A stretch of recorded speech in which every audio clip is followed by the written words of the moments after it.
Ok, bonjour à tous. Merci pour votre présence ce matin. Je vois que beaucoup de personnes sont en train de se connecter. Je vous propose de patienter encore 1 ou 2 minutes, le temps que tout le monde nous rejoigne. En attendant, j'aimerais vous demander de taper votre nom ou même votre ville dans l'espace de chat qui est situé en bas à droite pour rendre ce webinaire un peu plus personnel.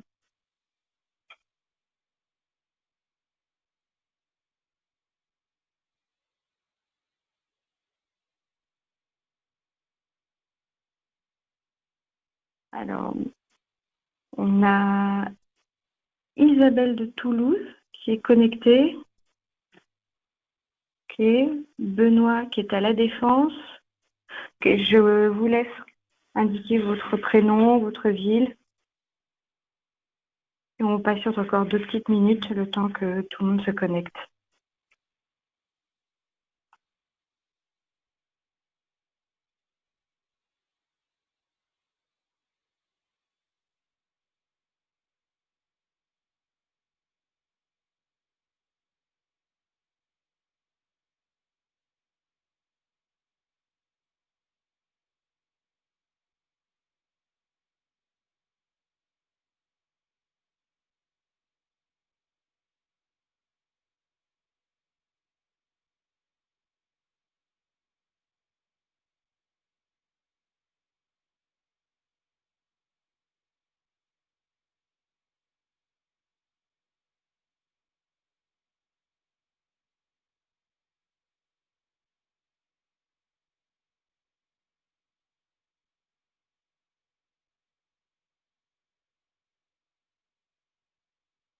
Ok, je vous propose de commencer. Alors bonjour et merci de prendre le temps ce matin pour ce webinaire avec nous sur le sujet 5 leviers pour adapter votre gestion des frais de déplacement. Je m'appelle Brigitte, je suis directrice marketing chez Raidou et je vais avoir le plaisir d'animer ce webinaire. Avant de commencer, j'aimerais vous faire part de quelques aspects pratiques. Tout d'abord, nous allons enregistrer cette session afin de mettre à votre disposition un replay. Il vous sera envoyé juste après ce webinaire. Une version PDF des slides est également disponible dans votre espace GoToWebinar. Et si vous avez des questions pendant la session, n'hésitez pas à les partager dans le module de chat. Nous ferons de notre mieux pour répondre au plus grand nombre de questions. Le module est situé normalement en bas à droite. Alors, nous allons débuter. Avec l'échange d'aujourd'hui, en fait, il va prendre une perspective différente à la lumière de la situation exceptionnelle que nous venons de connaître et de la crise à laquelle nous faisons désormais face. Sans surprise, vous, en tant que DAF, avez toujours un rôle crucial, à savoir maintenir à flot votre entreprise pendant et post-crise du Covid. Vous êtes conseiller, analyste et garant de la stratégie définie par l'entreprise, plus des enjeux de sécurité, gestion de financement, la trésorerie, bref, autant de sujets qui représentent d'opportunités de digitalisation des process. Pourtant, selon le baromètre Westone paru cette année, seulement 10% des directeurs financiers se positionnent comme leaders de la transformation digitale dans leur entreprise, alors que 9 DAF sur 10 estiment que le digital est un élément incontournable de la fonction finance. Et la situation actuelle a mis en lumière le besoin d'agilité et de flexibilité, bien évidemment.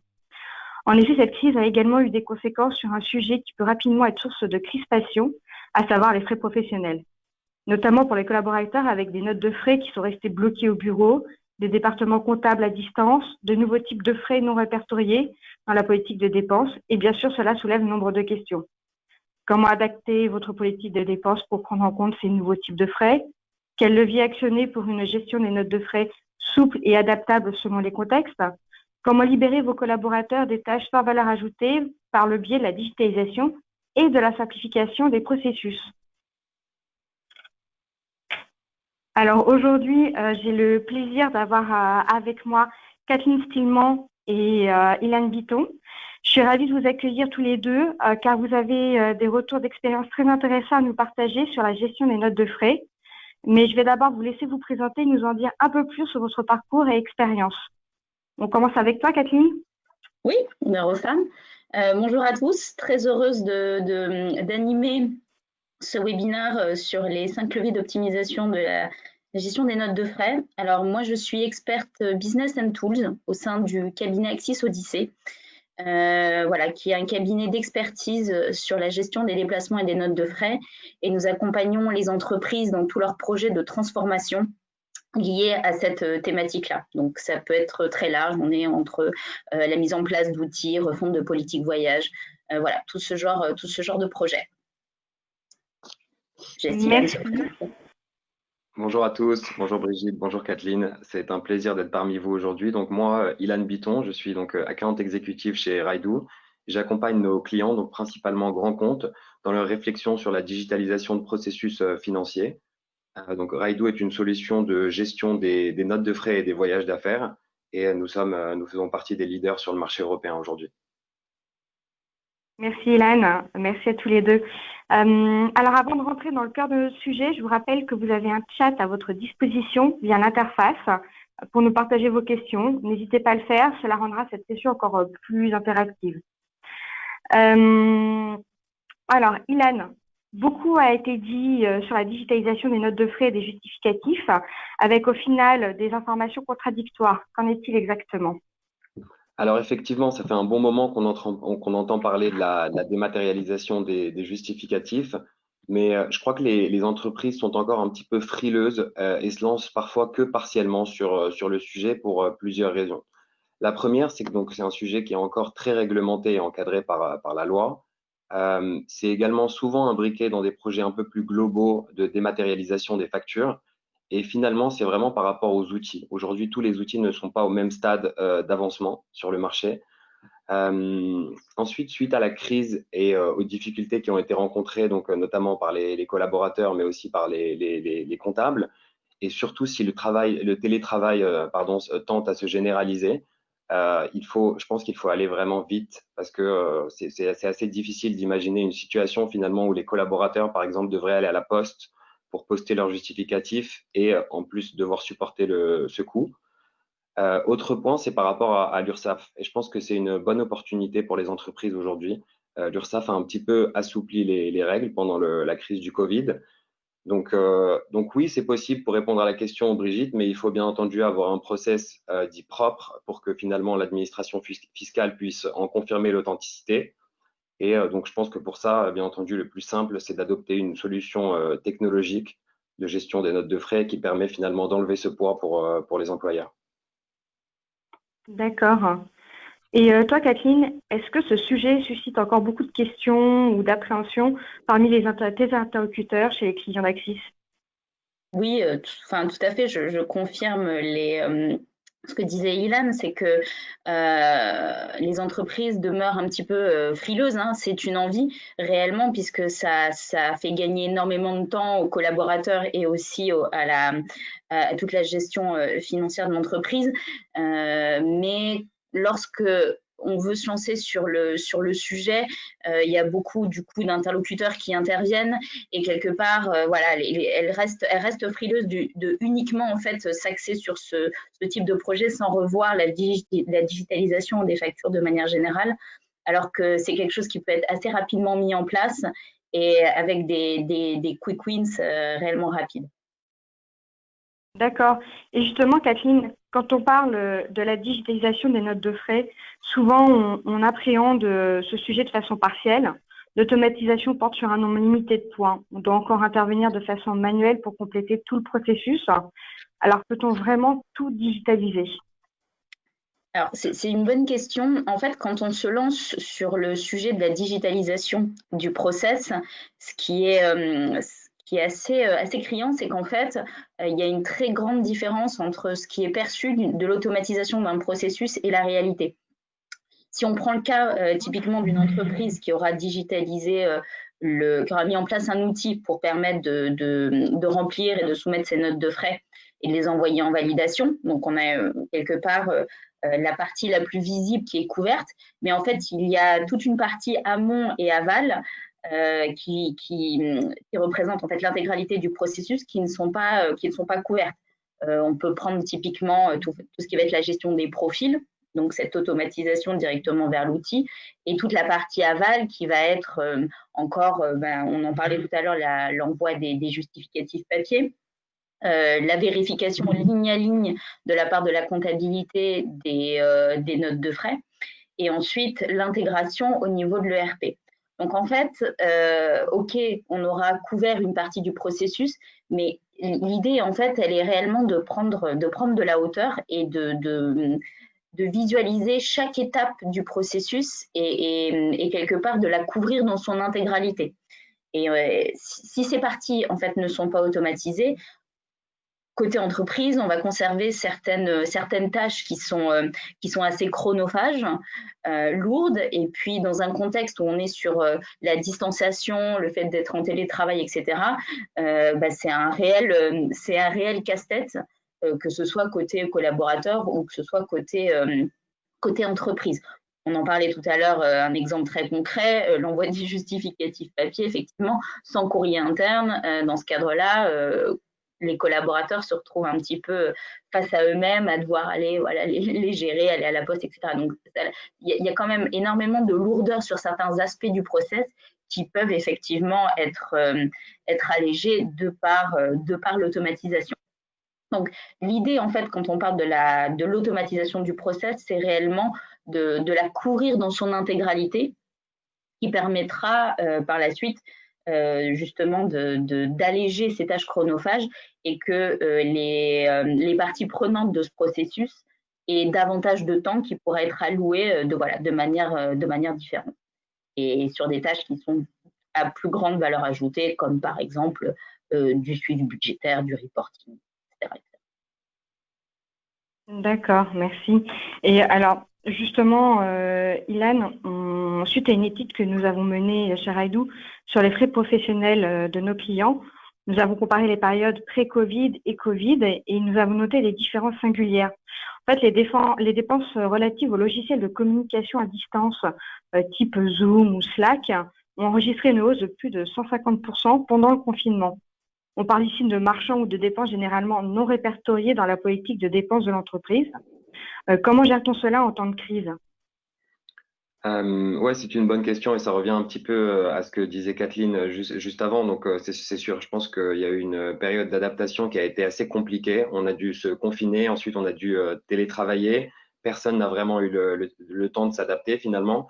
Donc, oui, première constatation, ça va être un peu l'explosion des frais. Donc, outils de communication à distance, matériel de bureau, l'URSSAF qui peut potentiellement, enfin, des règles mises en place par l'URSSAF qui peuvent finalement potentiellement faire rembourser une quote-part du loyer d'un collaborateur vu qu'il a télétravaillé, de ce type de choses.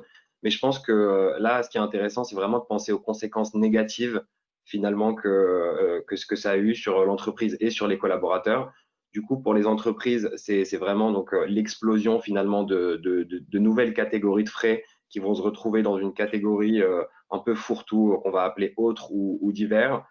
Et donc, c'est assez compliqué à gérer derrière. Et pour les collaborateurs, c'est vraiment donc le fait d'être en attente d'informations et comme le disait Kathleen, le fait aussi de devoir supporter des coûts qui sont parfois non négligeables quand on pense à un bureau, une chaise de bureau, ce type de choses.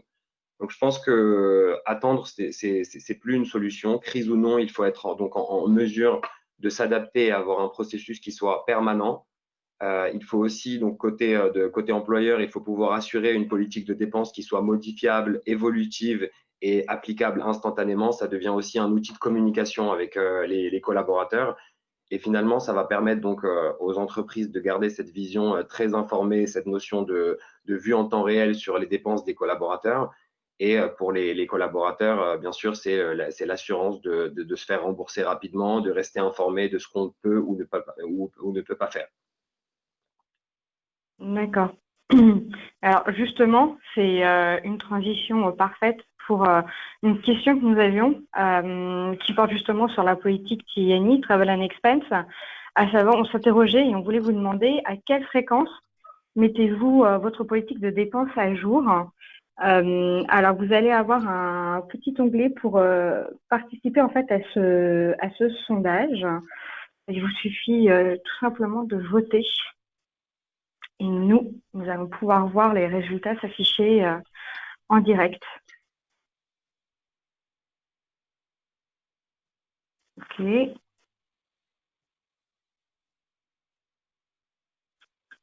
OK. Donc en fait, Alors, c'est intéressant. On a effectivement parmi les votants une majorité qui déclare avoir une mise à jour de la politique Travel and Expense tous les 2 ans ou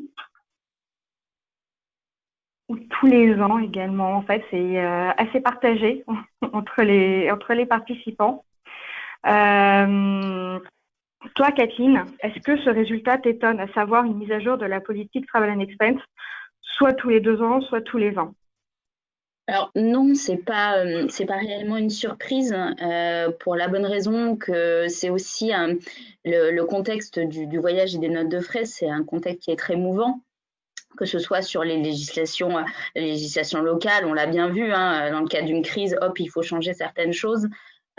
Donc quelque part, c'est aussi un document qui est censé vivre et qui est censé se mettre à jour par rapport à la situation actuelle. Sauf que c'est souvent quelque part un petit peu planifié, donc c'est-à-dire qu'on va aller sur une revue, mais qui va être, oui, de cet ordre, hein, une fois par an, une fois tous les 2 ans, etc., histoire de bien être en conformité par rapport aux règles de l'entreprise, mais aussi par rapport à la législation de manière générale. La seule chose, c'est que, en fait, c'est un document qui ne doit pas uniquement refléter la situation au moment où on la met à jour pour essayer de rattraper ce qui n'a peut-être pas été mis à jour auparavant, mais elle doit évoluer réellement de manière constante.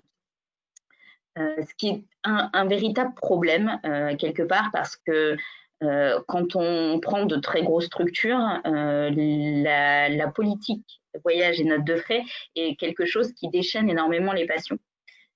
Pour la bonne raison qu'elle intègre ou elle implique énormément d'acteurs. Dans les acteurs, on peut retrouver les RH, évidemment, la finance, les partenaires sociaux, le contrôle de gestion, enfin, voilà, c'est vraiment la direction, évidemment. Donc, c'est tout un ensemble de personnes qu'il va falloir mettre autour de la table pour convenir de certaines règles. Et surtout, c'est des personnes qui n'ont pas toujours les mêmes objectifs. Donc, quelque part, arriver à les faire se synchroniser, à les faire se rencontrer pour justement adapter la politique de frais, c'est compliqué. Sauf que dans le contexte actuel, on l'a bien vu, du jour au lendemain, il a fallu s'adapter. Les personnes ont été confinées, ont fait face à de nouveaux frais et ont dû adopter des comportements voilà, pour lesquels ils n'étaient pas nécessairement préparés. Et voilà, comme le soulevait Ilan tout à l'heure, ces nouveaux frais, ben, quelque part, il faut qu'ils s'adaptent au niveau des catalogues de remboursement. Donc, c'est réellement important au niveau de la politique de notes de frais de la mettre à jour, c'est le document de référence. Un collaborateur, quand il va être dans son entreprise, ça va être le document qu'il va consulter pour savoir dans quel cadre ou pas il faut s'inscrire et quelles sont les règles, les plafonds de remboursement, etc. Donc, il est réellement important, justement dans ce contexte, en contexte qu'on a vécu, mais que ce soit dans le cas d'une crise ou non, il faut être agile. Et cette agilité, elle va se traduire par une assignation claire des rôles, c'est-à-dire qu'il faut qu'il y ait au niveau de l'entreprise un véritable honneur du sujet, qui puisse justement être un petit peu le chef d'orchestre avec une clarification au niveau des rôles et surtout aussi ce qui est vraiment ce qui prime des circuits de décision qui sont courts, même si c'est mettre en place quelque chose qui aura déjà été prévu, quitte à le revoir a posteriori. Mais voilà, il faut vraiment pouvoir s'adapter à des situations d'urgence comme ce qu'on a vécu. Ça, c'est le premier point. Et surtout, ce qui est quelque part plutôt au niveau de la direction, du top management et de l'entreprise, mais il faut redescendre l'information côté collaborateur. Donc, pareil, avoir des circuits de communication qui sont clairs, avoir ces fameux réseaux via lesquels l'entreprise pourra communiquer directement avec ses collaborateurs et rapidement. Il y a une autre implication aussi qui est très importante là-dedans, ça va être cette notion d'image, c'est-à-dire qu'une entreprise qui est capable d'être réactive, très agile, de communiquer assez rapidement aux collaborateurs, il va y avoir va être réellement perçue par et les collaborateurs et par l'extérieur comme une entreprise qui est voilà qui est agile, et qui considère aussi ses collaborateurs, c'est-à-dire qui n'est pas muette face à la situation, qu'elle n'a pas forcément anticipé. Et elle sera l'autre problématique aussi, c'est qu'elle pourra être perçue comme assez rigide au changement, et l'impact principal de cette perception, ça va être la difficulté ou l'incapacité de retenir, d'attirer et de retenir des talents. D'accord. Ouais, et Ok. juste pour compléter un petit peu, je pense que oui, que le point était très bon, Kathleen, et je pense que ça revient vraiment à finalement prendre de la hauteur sur le sujet, côté employeur, et se dire que finalement ce qui était valable avant ne l'est peut-être plus aujourd'hui. Donc je pense que c'est important de réfléchir à ce qu'on peut faire de mieux. Comme le disait Kathleen, je crois aussi que c'est très important d'avoir un owner du sujet, et un peu cette vision top-down où finalement on va faire redescendre l'information aux collaborateurs et on va les informer en permanence de ce qui peut être fait ou ne pas fait. Mais oui, je pense que le point important ici, c'est vraiment de prendre de la hauteur par rapport à ça et voir comment est-ce qu'on finalement on peut réallouer le temps des gens de façon intelligente. Ok. Donc on voit bien que les maîtres mots sont communication, flexibilité et adaptabilité. Justement, alors pour conclure en fait par rapport à cet échange, on peut dire que la digitalisation de la gestion des notes de frais permet donc une nouvelle approche des tâches au sein du département finance. Quels sont donc les bénéfices tant pour les équipes comptables, financières que pour les collaborateurs? Kathleen, tu veux revenir sur le côté collaborateur? Oui, absolument, parce que c'est vrai que je pense qu'on en a tous un petit peu fait le constat. Aujourd'hui, il y a clairement une refonte des priorités. C'est-à-dire que on a vécu une crise pendant un moment, cet aspect professionnel a été un petit peu mis au second plan. Et puis, bon, des valeurs comme la santé, la famille sont devenues les préoccupations principales. On a tous vu notre organisation du temps énormément changer, avec des emplois du temps qui se retrouvent parfois entrecoupés de tâches un petit peu plus personnelles. Le résultat de tout ça, c'est que voilà, le temps est devenu quelque chose d'extrêmement précieux qu'il faut utiliser à bon escient. Et aujourd'hui, voilà, on est en phase de sortie de crise quelque part, on n'est jamais à l'abri, mais voilà, il y a aujourd'hui de très très fortes attentes justement par rapport à cette allocation du temps et le fait qu'il soit utilisé à bon escient. On en revient un petit peu au sujet principal qui est réellement d'avoir quelque chose d'agile, de fluide, etc. Le fait d'avoir un processus automatisé, une communication également qui est très très claire vis-à-vis des collaborateurs, voilà, tous ces avantages, ils sont multiples, côté collaborateur comme entreprise. Pour les collaborateurs, évidemment, ça va se traduire par davantage de souplesse, donc ils vont pouvoir organiser et gérer leur temps différemment. Il va y avoir aussi un sentiment de considération de la part d'entreprise, c'est-à-dire que les valeurs personnelles ont aussi leur place au sein de la sphère professionnelle. Et puis, évidemment, une allocation du temps qui va être différente, avec la réduction des tâches à faible valeur ajoutée. Aujourd'hui, bloquer dans son agenda des créneaux pour pouvoir soumettre ses notes de frais, c'est clairement difficilement acceptable. Et puis, justement, le temps qui sera gagné sur toute cette chaîne de valeur, elle va permettre de le dédier à d'autres tâches à plus forte valeur ajoutée. Je pense par exemple à tout ce qui va être la montée en compétences, à découvrir potentiellement de nouveaux sujets, être davantage. Donc, ça va rendre les gens beaucoup plus multitâches et quelque part les rendre beaucoup plus heureux au travail, de ce fait justement d'avoir beaucoup moins de tâches qui sont comme ça extrêmement chronophages. Alors, je laisse Ilan sur la partie entreprise. Voilà, c'est la question que j'allais poser, Ilan, côté entreprise, côté équipe comptable et financière.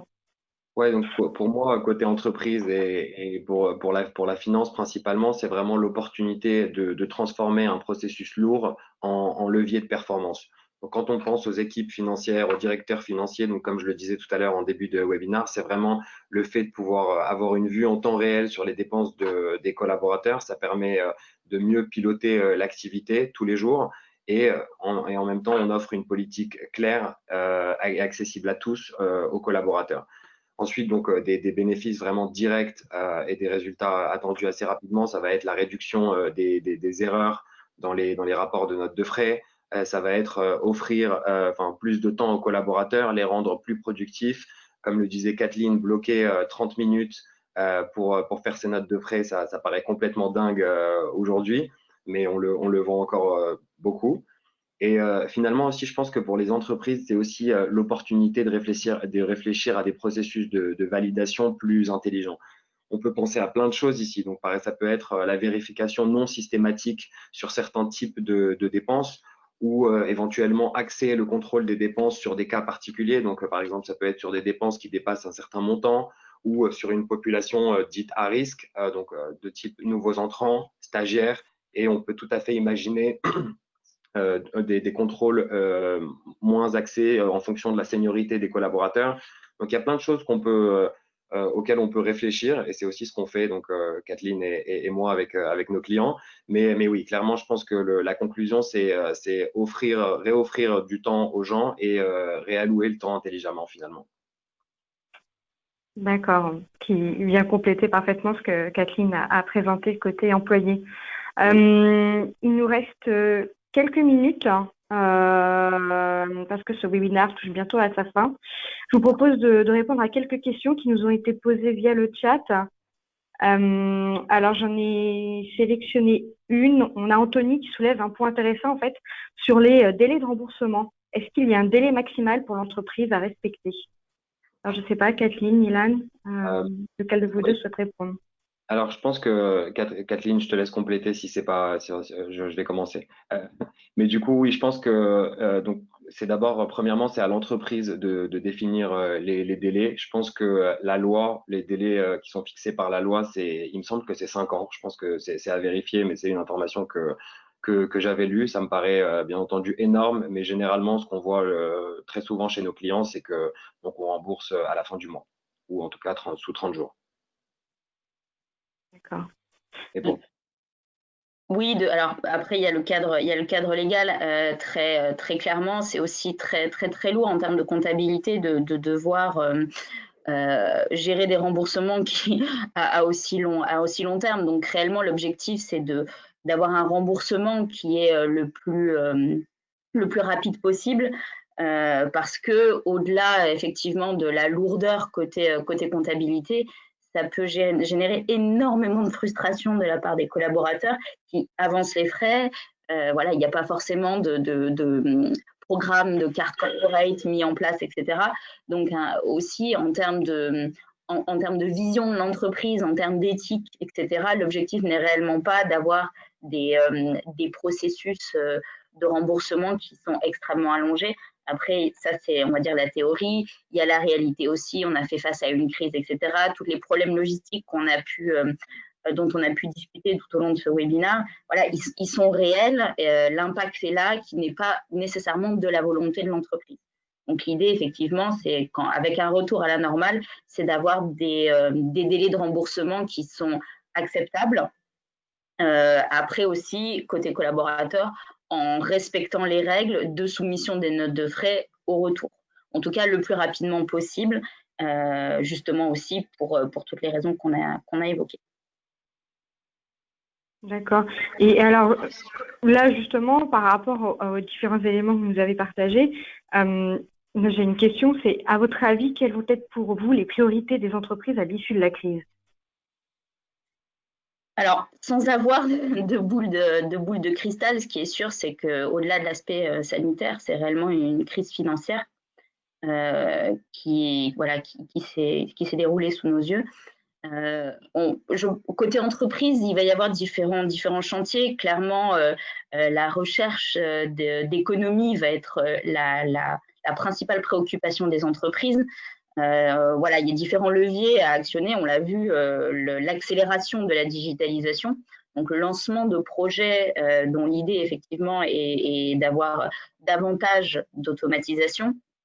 Il va y avoir également aussi tout cet aspect, alors quand je parlais par exemple de la recherche d'économie, typiquement, il va y avoir de nouvelles sources d'économie à aller chercher. Je pense par exemple à tout ce qui va être la récupération de TVA. Voilà, aujourd'hui, côté entreprise, c'est assez peu appliqué, la TVA à l'étranger. C'est assez peu appliqué parce que voilà, c'est quand même tout un processus à mettre en place. Demain, potentiellement, ça ne sera pas le cas et il y aura justement on va aller vers ces nouvelles sources d'économie pour justement maintenir la trésorerie au plus haut niveau. Et puis, alors, le troisième élément auquel aussi on peut penser, ça va être le recours à des solutions innovantes, typiquement aller faire des moyens de paiement dématérialisés.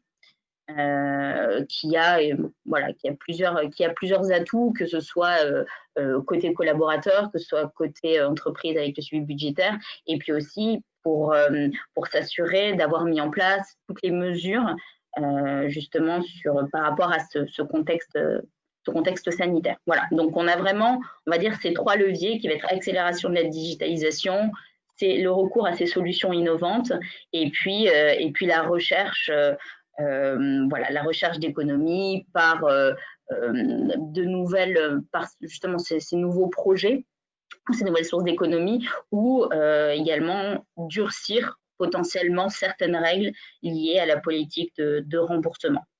Il y aura de très fortes chances d'arriver au sein des entreprises. Ok. Merci Kathleen. Écoutez, le webinaire touche à sa fin. Je tenais à vous remercier, Kathleen et Ilan, pour vos retours d'expérience respectifs. Si vous avez une question que nous n'avons pas pu traiter, nous ferons de notre mieux pour y répondre directement par email. Pour ceux qui auraient manqué quelques minutes et qui souhaitent participer et partager en fait ce webinaire à un collègue, nous enverrons également un lien avec le replay à vous tous, à tous les participants. Si vous souhaitez également consulter d'autres ressources, nous vous proposons 2 livres blancs que nous avons récemment partagés, publiés. Le premier, en fait, aborde la question de l'optimisation de la politique Travel and Expense, et le second est sans surprise lié à l'actualité avec un état des lieux du voyage d'affaires post-Covid. Voilà, notre webinaire touche à sa fin. Encore merci de vous être connectés et je vous souhaite à tous une très bonne journée. Et merci à Ilan, merci à Kathleen. Merci, bonne journée à tous. Bonne journée, merci. Merci, au revoir. Au revoir.